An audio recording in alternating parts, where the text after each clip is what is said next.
From Screen Media, we have Cagefighter, a movie that, in all intents and purposes, isn't probably what you would call a good movie. But if you like 80s movies that are somewhat cheesy, it kind of fits the bill in that regard, even though it's new. Uh, sort of feels like Rocky, or a movie trying to be Rocky at times.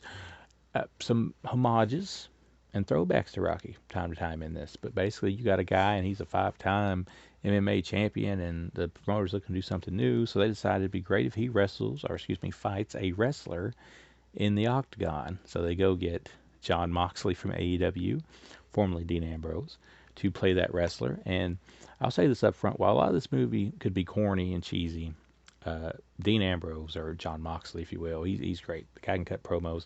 I feel like most of his lines are probably just ad-libbed. I feel like he's like, okay, just say what you want to say, because he does some really cool sayings here, says some really cool stuff, and he just automatically comes across as being the best guy in the movie. Kind of a white man version of Clubber Lang, because it feels like Rocky 3 at times, although there is some points where it kind of feels like Rocky 4, oddly enough.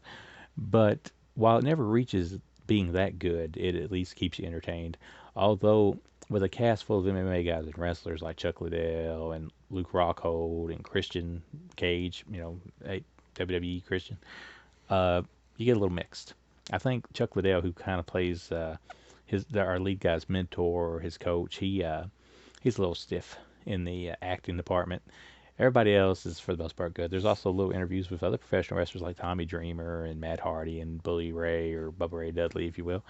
So the only real nitpick I have with this, and this is a real bad nitpick for me because it seems like I'm just being picky, is for Moxley's character. They show a lot of AEW footage, and while he's playing a character in here called like Randy Stone, I believe it is, or something of that regard, his character, in wrestling is Jon Moxley. So he's wearing a T-shirt that says Jon Moxley in some of the footage. So nitpicky, and it's also very obvious at some points when they're fighting the octagon that the cage is a green screen CGI crowd. But I mean, it's low budget.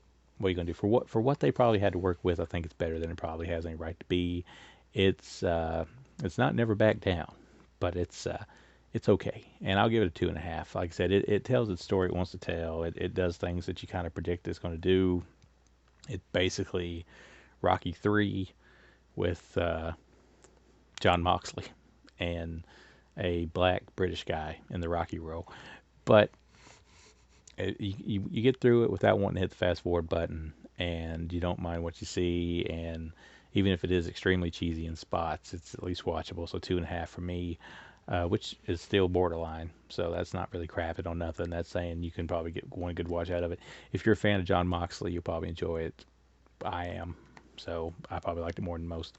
But like I said, this is from Screen Media. It's on Blu-ray and DVD. I got the Blu-ray right now. Special feature is the making of, and while it is indie, you'll be happy to know this is a press disc. It's not burnt. So that's out right now. I say watch it if you like wrestling or MMA.